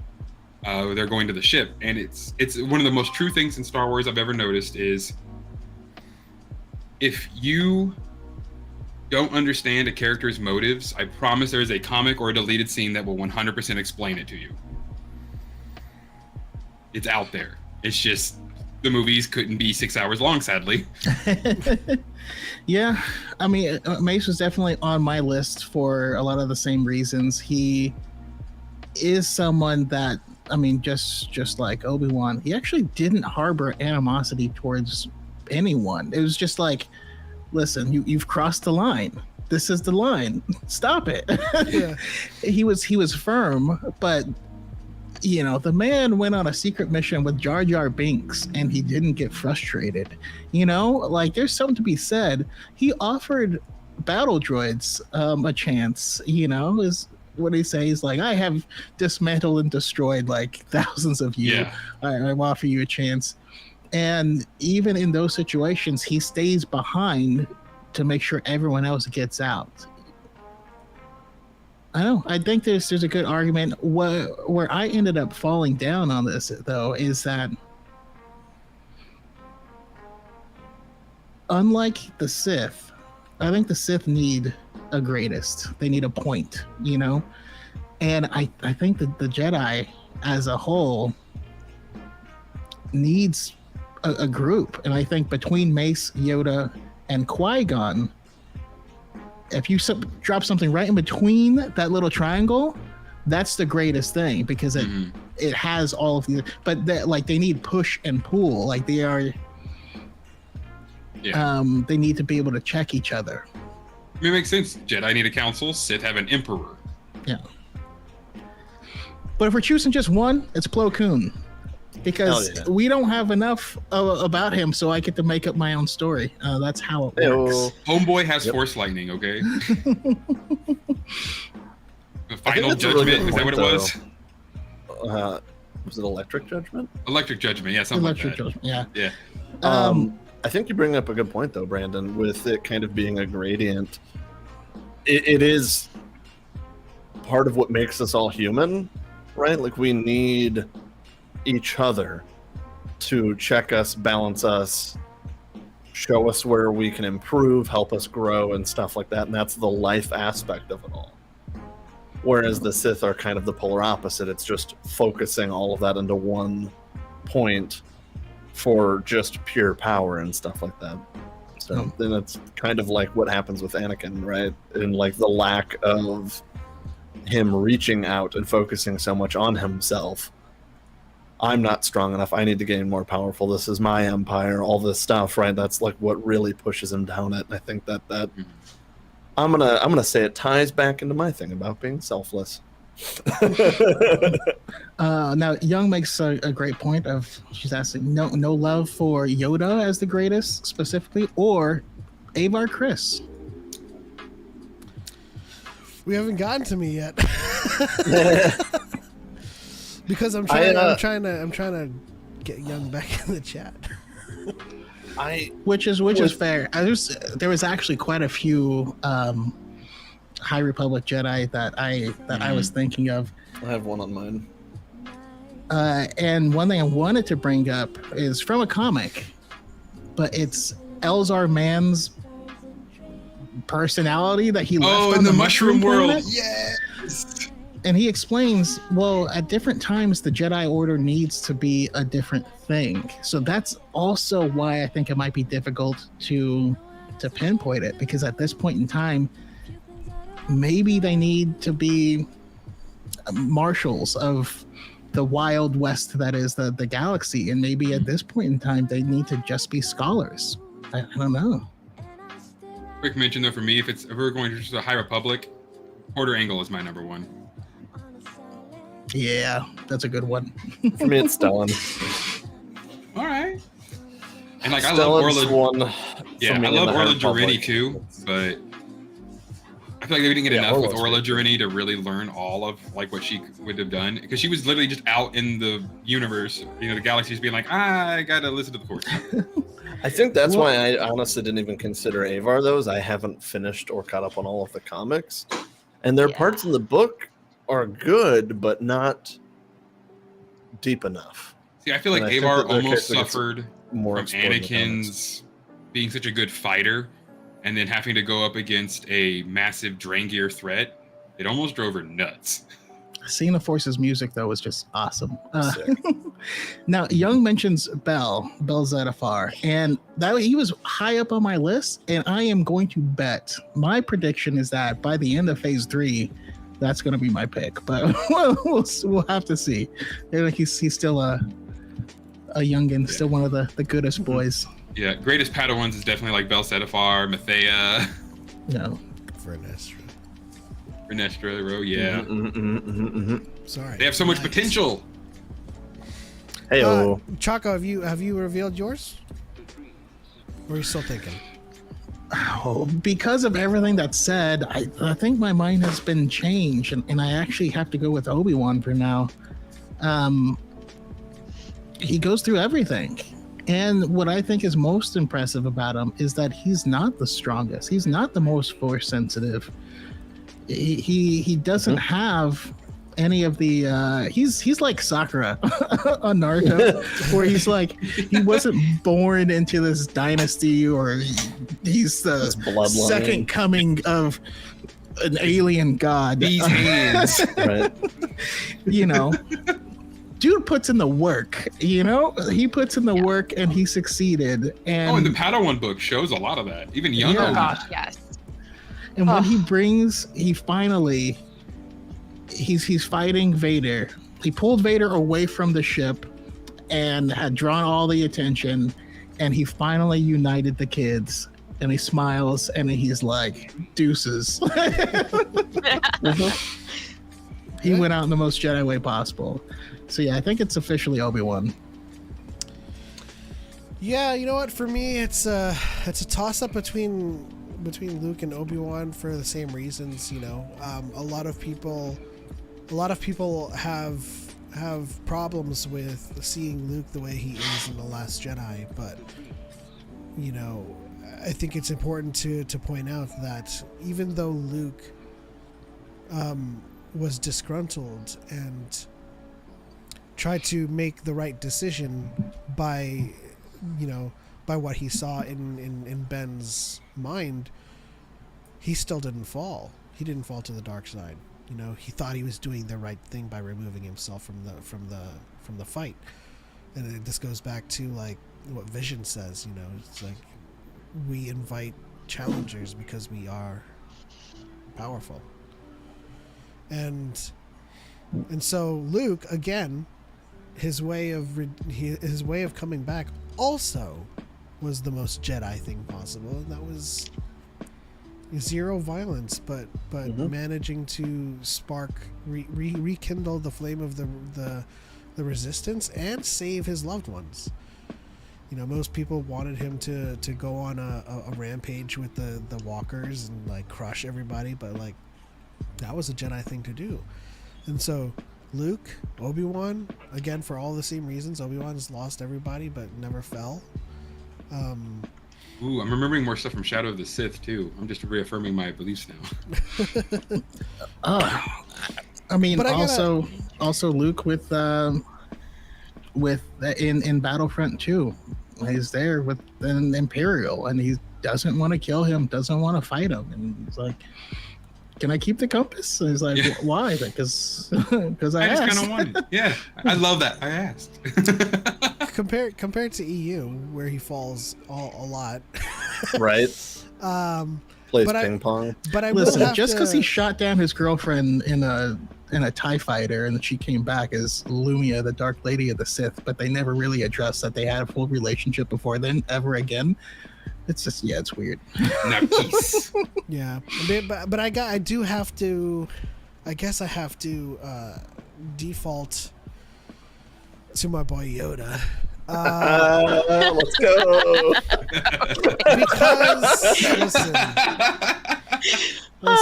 like the criteria is there. Even though he's made mistakes and he is he hasn't been the perfect instructor, the perfect master.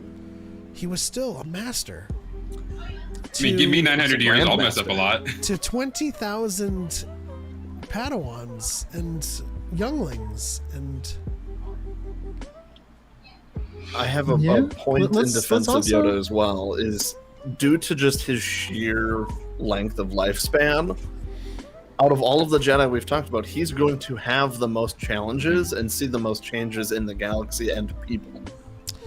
So for him to still maintain for that amount of time the dedication to the Jedi Order being selfless, being a force of good in the galaxy, that's like quite literally unfathomable commitment. Like we have no concept of what it would be like to live to 900 and well, here's the whole time he's harboring what he knows is inside of him, but will not let it win. And we see that in the Clone Wars. Again, Dark Side Yoda, like I said earlier, is what happens when a gremlin gets wet. I mean, I was going to make that point too from it's Legends, of course, but from Dark Rendezvous, where he's like, "Hey Yoda, you should be dark side, you know?" And then Yoda was like, "This is what it'd be like," and then like gives him a sneak peek of what that would be, and Dooku's like, "Oh shit, no, dark side Yoda be scary, dude." Yeah, and he's like, he would have no challengers in the galaxy. So like, you have this guy who could have ruled the galaxy for 900 years, but chose a life of service. And that's the thing. Also, we talk about not falling for Obi-Wan and Luke, and you know, having seen loss. For 900 years, he trained 20,000 Jedi. He's seen loss. He has lost, and he has lost entire civilizations trying to defend them. And he has lost them. So did Kip Duron. Sorry. But he also like, but throughout it all, he remained. You know. Like, think about it. What's more selfless than having like the potential to be the most powerful being in the galaxy, and choosing not to be, but to instead teach and train the next generations to be that in your place. Right. Exactly. And you know how when we talk about the corruption of the dark side, it festers the stronger you are in the Force. So when we talk about Anakin's corruption in the dark side, and we talk about the caveats that the Jedi teach, it is because those who are Force sensitive have to deal with it on a much grander scale. So when someone who isn't as connected to the Force as Anakin gets angry, they brush it off like 5 minutes later and they go about their business. But to someone like Anakin, to someone like Yoda, the temptation lingers and it festers, and you know, as they say, as we've said before, this quote, you know, we choose the light because it is, we have to choose the light every day. It's not just like, okay, I'm gonna be a Jedi, and then it just stops. What did Gandalf say about the ring again when Frodo asked him to take it? Don't tempt me, Frodo. It would be too. I forgot the quote. Well, I also love though with I think one of my favorite Yoda quotes. Like I almost want to get it tattooed.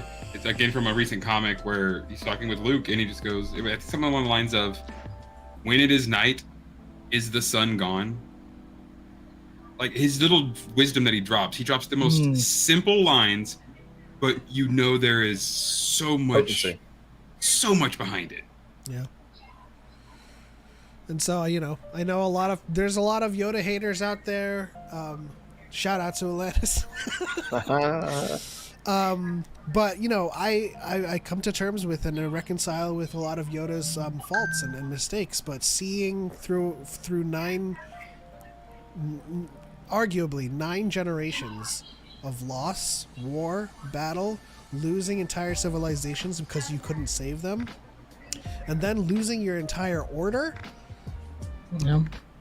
Because I attribute that mistake to Yoda as well. Yet still planning ultimate victory. Yeah. Like, you know who else grappled with his shortcomings is Yoda. He freely admitted them and did what he could to make them better. Yeah, he literally almost he put himself on Dagobah not only just to like hide, but also like, this is my penance for causing this great darkness to the entire galaxy by not taking out Palpatine when I had my moment. Yeah, but he also had the forethought, because he chose Dagobah because it is the darkest place in the world. And this is my favorite moment from Legends. When Galen or Starkiller meets Yoda outside the Darkside cave, he's like, "What the hell is this gremlin doing just standing there like, this thing is freaking like aching on me. Like the dark side is pulsating and pushing me down, and this guy is standing there like this stick, just like, yep." And that's how powerful he is resisting the dark side. He just even stands from outside that cave. In a certain point of view, the cave talks about sensing Yoda. Yeah. The cave was like, "Oh, I'm like seeping into this guy and I'm going to take him down." And Yoda's like, "No, that's why I came here. Thank you. Yeah. Thank you for trying." Yeah, you ought to be like, "Good luck." Yeah, I mean, Yoda built different. There are certain instances, of course, of like that cockiness. You know, he goes to the forest planet with the wills, and then they're like they're warning him of all the things that he's going to face. He's like, "Face them, I have. Know all that I do." And then they're like, "No, you don't, bitch." Like, "No, man, I don't think you get this, but okay." But yeah, I mean, like, so even after all of that, he did complete the training with the wills, and he taught it to Qui-Gon. He taught it to Obi-Wan, Anakin, and he made sure that they persisted to train Luke and Leia and Rey. And so Yeah, Yoda's not the perfect little gremlin, but he's the green dude that like made sure throughout the centuries that light persisted no matter how dark it became. Yeah. Yeah, and so we have Connor, Leia's only hope in the chat. Who is officially your bid for greatest Jedi? And I know you're hanging out with a girlfriend. Does she have one as well? Let us know. Heck yeah. Oh, I know my wife's is Ahsoka, hands down. you know what? After seeing, I mean, we didn't even bring right. Ahsoka, but yeah. I mean, that's a crazy. There's a lot of part of the reason why there's a lot of Jedi better than because I Anakin. want Is what to we're see. saying. Yes, more there's a lot from of the really show. cool Jedi, and again, like with how Cal said it, and like everyone's talking about, it's like, no, we need to find it's not really the greatest Jedi. It's together they Who's the make this greatest dude? amazing Yeah. symbiotic force. That too. And Connor says Rey, which we've already gone through how selfless. I mean, giving up your life, like regardless. Literally. Literally giving up life essence to help giant snake monster. That was trying Right? to eat you. You know. That was Yeah. But I think I think I made a TikTok on it. But like one of the best like foreshadowing for that is in The Force Awakens, in her home in that downed AT-AT is literally a dying flower on Jakku. Yeah. Who in their right mind would try and give, like in a desert, the number one thing that you need to make sure you have plenty of is water? Who would be giving away that to try and like bring life and beauty into the world? Somebody who is morbidly selfless. Yeah, and considering where she came from and fighting, like seemingly innate call to the darkness. Mm-hmm. Yeah. And it's only really been Yoda and Luke as well because of that cave, but she saw, like, literally looked her darkness dead in the face. Well, that's part of Yeah. that's part of her selflessness too. Is even though it was to a fault, right? She Yeah. sees that, and she chooses to exile herself, right? Mhm. Luke shows up. He's like, "What are you doing?" He's like, "You know what? I'm doing the same thing you did. You know, I don't want to become this thing, right?" That's ultimately her making the wrong decision, but for the right reasons. She doesn't want to fall to the dark side. She wants to selflessly go into the night, you know, and remove herself. But that ultimately wasn't the right decision, at least in that sense. But she had selflessness on her mind at that point. Yes. Maybe dating my. Oh, sorry. Didn't mean to interrupt. My bad. No, go ahead. I was gonna say maybe dating myself as a baby, but she gives Percy Jackson vibes.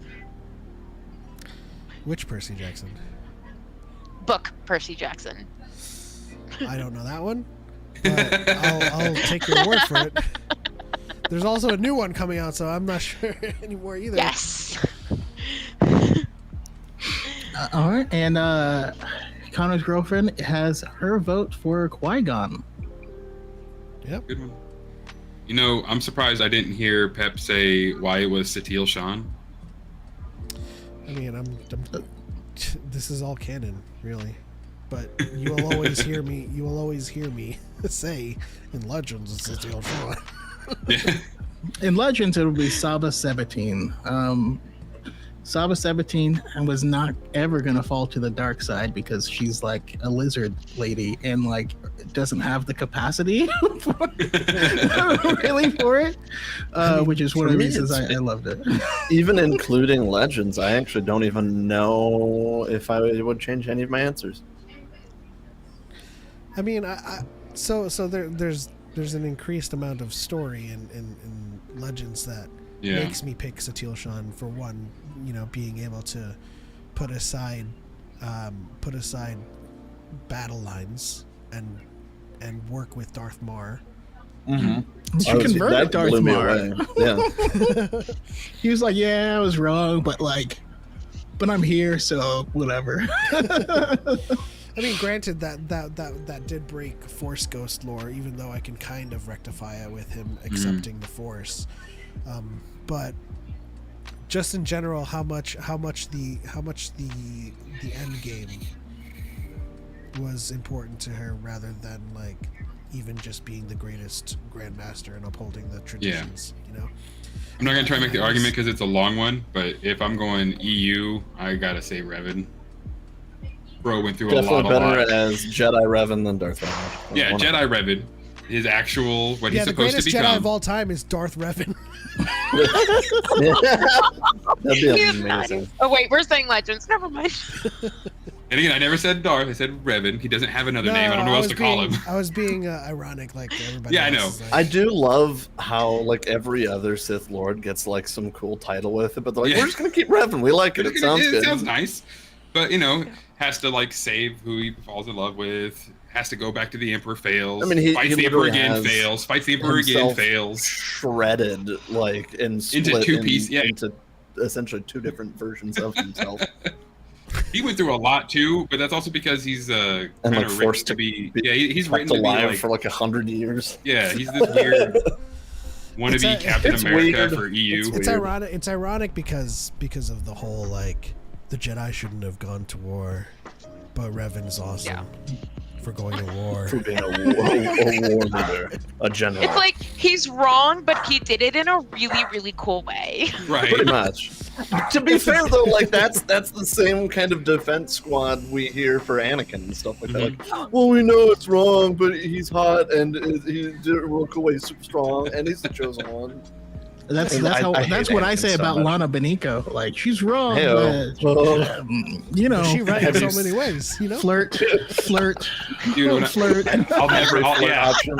Oh, bro. Even though they more often than not will just completely it's not- backfire it's- on you. Flirt It's not option. just Lana though, man. I remember our first conversation with Choco Yep. playing Sotor. I was like, "How do you deal with the romance system?" It's like just always flirt. No matter Yeah, what. it's true. It's there. I'm gonna If do the it. option's there, I'm taking it. If the option exists, It click on don't it. matter who or what. You know, I'm not gonna what is lie. it? Calvem. Yeah. What's Dude, the millisecond I saw Shin Hati, I just went, "Is that our girl?" Flirt. Flirt, flirt, flirt. Flirt. Oh, it's so true. Man, but that's why we need a canon Star Wars game with like Yeah. a truly open world Dude. like Flirt every option. romancing every system time. because like that was like the funnest thing to do. It's like who like the people that I truly like romanced was, or I tried to romance Satio. She wasn't having it. You're right. There was that like Kira. there was that Mary Ellen Yeah. one. There was Lana. There was Kira Oh. Carson. Kira Carson, Laura Bailey, let's go. Yeah, when you say all I think is Hey, youngest out of 10 Yay! now. It's been 1,000 seconds. Hey, just I'm don't out say of time slut now. ever again. Just join the call. If you join the What if call I do and it? What if I do it? vocalize, you can say whatever you want. yeah. You know what I mean? Connor, she was I kinda wanna she was test it timed now. out for being vulgar. She was turned out for being vulgar, but it was amazingly vulgar. Let's see if I can time myself I'll out. have to check Stream Elements' words. There's a bias. Stream elements. No. Well, I think he probably You're- tried you're to strike moderator. that down already. Yeah. You're a moderator. Well, I made her a moderator now, so young. I mean, Young, have at it. If you wanna risk it for the biscuit, you can try to hoe in slut phase this time. Dude, I risked it for the biscuit, and apparently Stream Elements is taking a nap. You know, all I gotta say though is when it comes to other KOTOR stuff, the best romance for me was Atten. Atten Rand was a fun one. Oh, Yay! Find Now out. you're you know, having a lot of fun with purpose- your new power, huh? I purposely avoided What was- Adam Rand. What was Really? what was Oh, my dude. Mando girl's name? Shay Vizsla? No. Yeah. Well, I mean, Oh, I mean, she is one. at one point in time, yes. I mean, I assume it's not Bo-Katan, but you know, mommy. also true. Yeah. Yeah. Also true. Hey, give us See a what- Mandalorian RPG. Flirt all the time with Bo-Katan. Yep. Flirt with Fennec. Flirt with everybody in there. Give me a Mass Effect style Star Wars game that allows Yeah. me to do stuff. Oh my god. What did I, I want say? to With rephrase that. Can I anyone. take that back? Is it too Take it late? again. Take it again. Roll that one With back. anyone. I don't want to take it back. I'm diving into this. I want to do This, stuff with my whole crew and They can all join at once if they want. Do stuff. Huh? Ooh, stuff. Like, Play the Sarlacc. made it sound Every so much member. worse than I meant. Do stuff. Hi, I'm Stuff. Oh, jeez. I just know. I said this like 2 years ago. I think the best game that we could ever make is Mass Effect style dialogue with For Honor combat. If you've played For Honor, that is like chef's kiss when it comes to like lightsaber combat. That I feel like would be awesome. Because Ooh, like Kingdom Come Deliverance. I haven't played that, but It's more based around like HEMA, so it's actually more like, cross encounter. does it allow you to block manually to each side? Yes, you have to select the area and style that you're gonna block. That way you can try to like skip the blade off for a counter strike, or just catch it and then literally like bind it and move it. Okay, so that is kind of like For Honor where you select the side, and depending on what you do, if you select the side right then and there, it's a parry. If you select the side and dodge at the same time, then it's kind of like a Yeah. I don't forget what that was called, but But this one's just a bit more advanced because it's like I love that game because if you're not wearing a mask and I stab you in the face, you die. Yeah. Or yeah, I was you gonna can say, just we be gotta me need- and poke people with a poisoned spear and run away giggling. If we got one that was Bushido Blade style, Like, oh my god, he got Someone cut. He's in- dead. and the arm, and their arm just falls off, and they have to finish the rest of the game one arm. Tis but a scratch. So there was a game, the Deadliest Warrior game, that was like for the TV show. It was Yes. just that, where you could straight up be like dismembered, and you would still have to fight until your character. But as we've now learned from Survivor, you don't have was to have horrible. both your arms, apparently, to punch somebody or use a lightsaber. This is true. You can have a force arm. No, in the game Bushido Blade though, you could take out like both of someone's legs and one arm, and they would still be rolling on the ground trying to swipe at your ankles and stuff. It was I'm wonderful. literally just imagining Monty Python when you say that. Choco. It is pretty. Yeah. It's pretty close. It's pretty close. All right, do we so DePaul, thanks for tuning in. If you have a goat Jedi, let us know in the chat and why. But we're sitting here talking about flirting with people. That's of course when DePaul joins. Listen. You give me a Star Wars game and put Jack in there. Oh It's over. I'm falling to the dark side for Jack. yeah, Do you That's- remember okay, Jack? Okay. I remember Now my brain, because I don't have the context. Mass Went, Effect Jack from 2 Dexter? and 3. I will put this image on the stream. I was just sitting here like, you really into Jack and Dexter? Oh, yeah. I mean, I was too, but To Jack. and No, Dax. he was really into Handsome Jack from Borderlands. no, Jack of Blades. No, Fable. Jack in the Box. Ooh, mini tacos. Jack of the Box.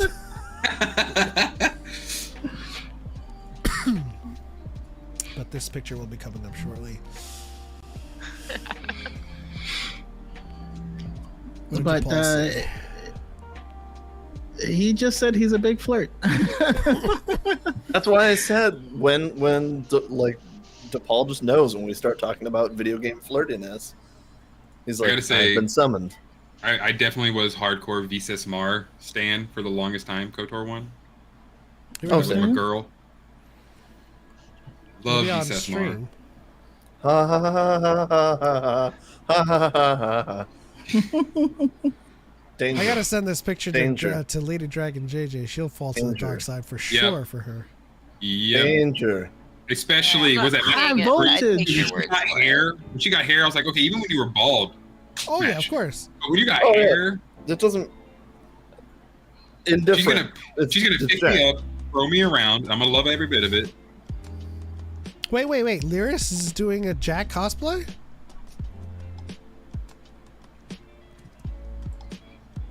I don't need to fall to the dark side in real life. Wait, oh. Wrong universe? Oh. Sorry for your comment. Oh, she could happily crush me? Nope. Not accepting your sorry. That's Sorry, not you sorry. own that comment completely, sir. Right, Yeah, you gotta that's watch out what I'm though. like, Mommy, You're talking- not hey, even sorry. talking about All getting right, all crushed. right. I'll Geode will put up- show up. I'll put up some pictures. You guys let me know. Oh, if you goodness. had a Mass Effect Star Wars game, from what other game would you fall to the dark side for them by romancing them? That's a new game. Real Where are fans these would know it's on pictures hold. popping up? I mean, I fell for Miranda when I watched Chuck. So that's They're technically, Eliana, they're technically only visible on the live stream, so I just have it open in another tab, just muted. Yeah, I'm looking at it over here, but like, It's not up right now. she wants the okay. source. I'll put it it's back. fine. Bring Jack back, please. For me, Um, at the very least. Yeah, for reasons. Yeah. Now, I would say I could easily, I definitely fall to the dark side, or oh, it's such a weird, Yeah. cliche Yeah, old that's- flashback. Yeah, bro. Ooh. Oh, Ooh. yeah. What 10 out of 10 would fall to the dark side? Yeah. She'll take you there. She would Bye, take panic. you there. Bye, panic. Goodbye. Listen, You- Yoda you would would fall show to the dark Jack- side. Yoda would If, look if at her and Jack be like, was in that "Oh." universe, dude, if Jack was in that universe though, it'd be so crazy because he'd be like, "Oh, it's called the dark side." She'd be like, "I've been doing that since I got here. What are you talking about?" I found out What's I could funny? choke people, and I did. I mean, she's Mass Effect Ventress. Yeah. It's like she would have found her way back to the light. I am betting any amount of money for that.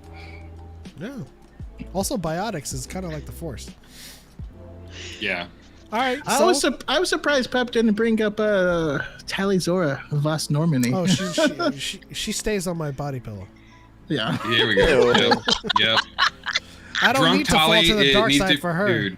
Drunk Tolly needs to be protected at all costs. Yeah, she's too sweet and sincere to ever even be It in was dark side. it was a tease back then, but with the remaster and like the reveal of the face, I was like, no need to fall to the dark side anymore.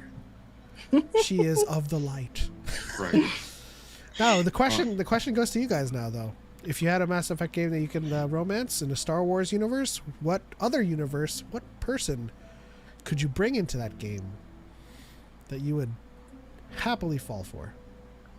I'm going from Dragon Age. Was it the redhead was Liana?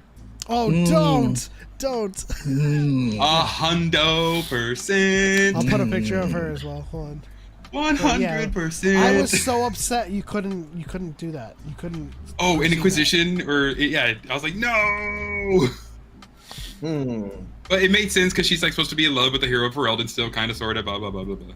that. We're gonna send Ileana in another mood. Hold on.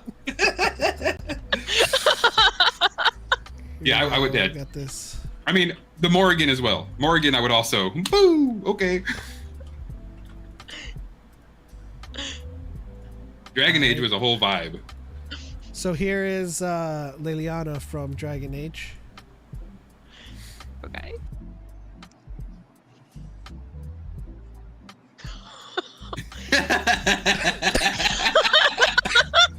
Yup. This is just bi panic right now, guys. You're sending me into a bisexual panic. Hey, what? That's the High Republics. They showed me Tay Sarek, and I was like, you can't do that. Now I need him.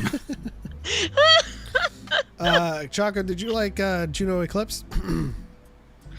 No. Sorry. They would need a remake. I would like to see that in 4D. Oh, 4K. I have one that's not a dateable character. in any Kimberly. game. Hey. Yeah, I was gonna say Jury. Cal's got one. All right. Well, sadly, guys, work is beckoning, and I have to go close down some pools and kick kids out. It was an amazing night. Thank you all so much for having me. Thanks for tuning in. Yeah. Follow him on Come Dex and Download. Please, thank you. I'm Bye, gonna toss in Dexon. Tifa Lockhart. Ooh. Oh, on Do that I need note, a picture of that? Does everybody know who Tifa is? I mean, Ooh. Hopefully, you're finding a picture of Jury. all right, guys, have a good night. What did you say? have a good night. Thank you for joining. Street Fighter 6. Oh, you're... Jesus Christ. I mean, if we're talking about a character that would be dark-sided that you would fall for, just saying. I mean, Kimberly would be stream. dark-sided, though. What Cal is basically saying is that he likes feet. That's No. That's... No. But Chun-Li's not dark-sided, though. I'm going specifically with, like... Oh, Cal's gonna love this one. Oh, okay. jeez. If that's what we're saying, I got one. I got it. I got my final answer. Ileana? There's worse ones you could have shown. There's worse ones, yes. Or I shouldn't necessarily say worse. There are better ones, for sure. It's all relative. You're getting red over there. And I understand you completely. Yeah, Young, I don't disagree. Put those grippers away. Choco, what was your pick? I'm struggling to remember the name, and so okay. I'm gonna say Delilah Briarwood. Oh, yep, I know exactly who you're talking about. Yeah, I know too. I mean, again, I gotta put this up first. pull up specifically Laura Bailey's cosplay of Delilah Briarwood. Oh, why don't you Please. send me that picture? Can But do. I'll show you guys what I'm talking about. I have I'll show you it guys what I'm favorited. talking about. This is another picture that I wanted to put up of Jerry. There we go. See, that's more of what I was thinking. All right. If you have a specific photo, So Delilah Briarwood is a character. I know who she is, but do you have it? I'm explaining this to the chat. No, I don't have a picture of her. I assume maybe not everyone in the chat knows. Sorry, I just see the comment from Young. The F is with those feet. Put those dogs away.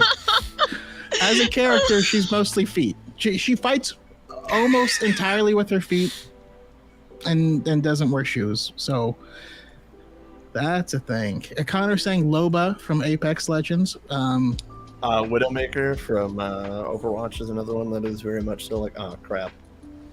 I can't find a good picture of Laura Bailey. And because it's the all, French screen accent? grabs. Yeah.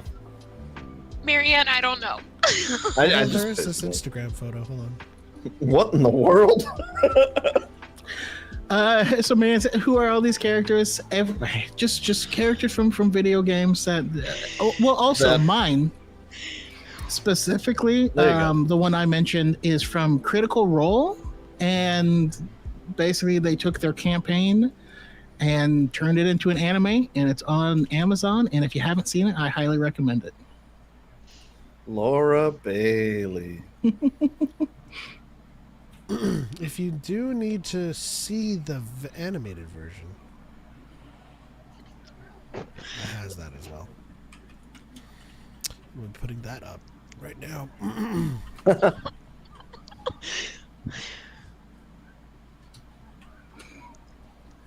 Yeah. Now this has just turned into like a thirst segment. Really? Oh, Connor has a good one. So, Oh goodness. It's Connor's.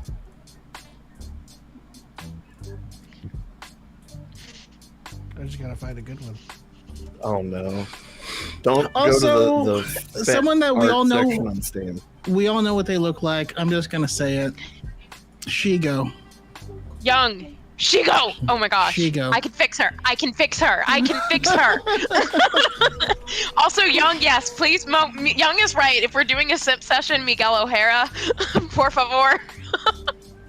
Yeah. This was Connor's. And it's a good choice. So you remember in Across the Spider-Verse when they mentioned like him being a vampire thing and he went to like bite something? Yeah, no, my wife let out a squeal and I was like, Okay, so well, this side is, eye. This is a pretty good. Oh. Yeah. I can fix Shigo. I can fix her. No one's arguing against that.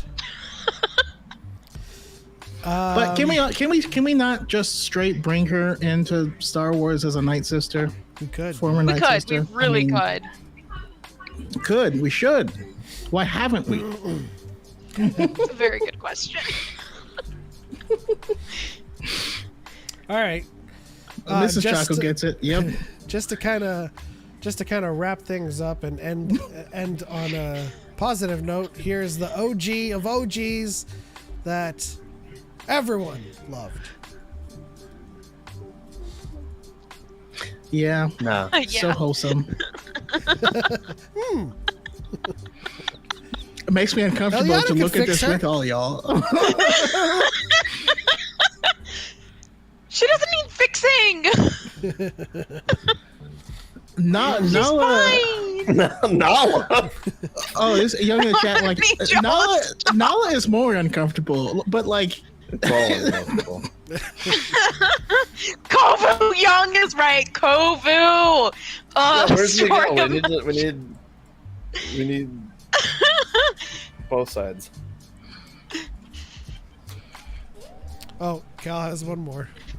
Yeah, no, I have a problem. can we fully admit that Kofu is just Kylo Ren as a lion? Yeah. He's just Ben Solo. Valid. Absolutely valid right there, Choco. I gotta take a big bath in holy water. Speaking of holy water, I think we all need to take a big myself and Pep just finished season 1 of Supernatural. Have you met Bobby? Yes, you've met Bobby. Have we?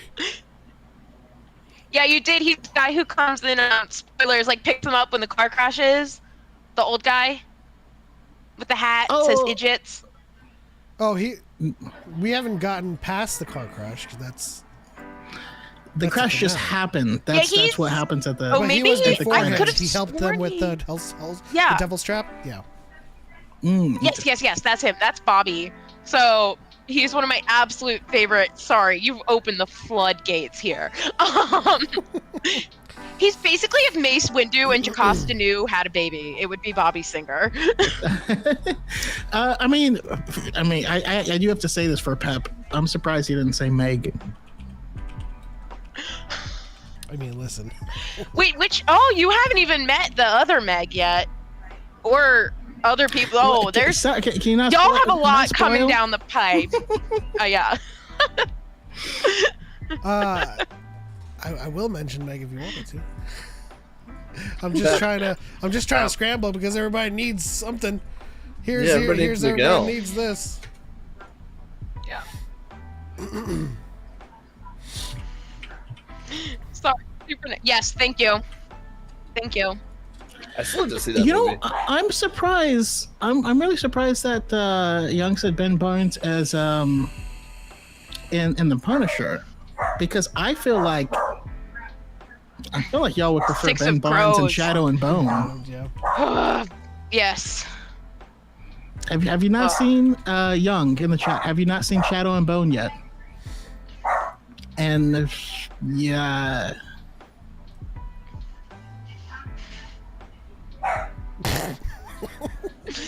I'm not gonna post a picture anymore. Okay. Yeah, the Darkling is kind of problematic. But he's pretty. Should I show a picture? Or should I not? Eliana can fix them. Me thinking I can fix Okay. anybody is crazy, actually. Now, is the Darkling any worse than Edward? Edward. Oh, Sparkly God. Vampire? Ugh. Okay, so Sparkly I would vampire say they're Edward. pretty much on par with each other, and I He's like the thing I dislike like about Edward. high Like, school girls. Edward I'm 1,000. Edward can't admit that he is the problem, and he doesn't understand that he is the problem. And That's the only me. reason he even likes Bella is because he can't hear her thoughts, and he can literally project his perfect woman not like the other girls fantasy onto her. Y'all should not get me going about Twilight. I need to stop. Yeah. All right. We are just about 6 minutes over. We do not have time for Pictionary this week, but we will be back in 2 weeks on the 29th with Rebels Real Fans Would Know. Young, it's on. Yes. Young, it's but on till the break of dawn. We will at some point be doing a live while we're at Comic-Con, or doing something. So we'll keep you guys up to date with what's going on with us next weekend. But there will be some exciting developments. Yeah, and just so that, just for an honorable mention for any Whovians out there. Don't know who she is, but yes.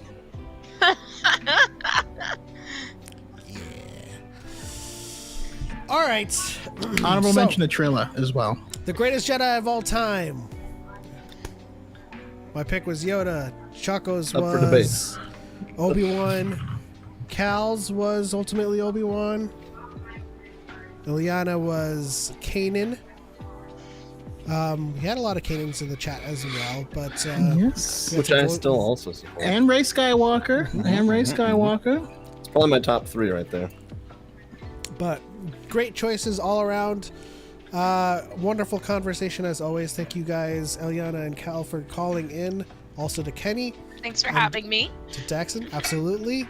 Why don't we go ahead and Cal, do you have a stream planned? I do, and the best part is it's going to be a drunk stream too.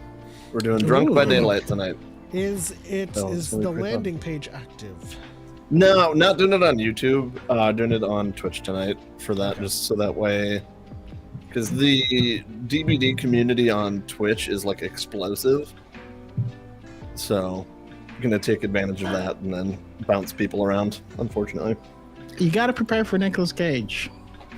Exactly. So at the end of this stream, you're gonna want to go to twitch.tv/Cal4Conair. Yeah, and then follow him at Cal4 on all the other socials. Yeah. Pretty much anywhere, just search it, you'll find me. Yes. Yep, I'm on TikTok as L'chaim, y'all. We talk a lot about Star Wars politics, particularly and involving having Chopper. the high effing ground. Yeah. Yeah, I saw that. You saw that. Bye, Connor. I was really proud of that. It was so well done. It was very well done. All right. Yeah. With that said, Sabine is Force sensitive, and y'all can go kick rocks if you don't believe it. I'm just kidding.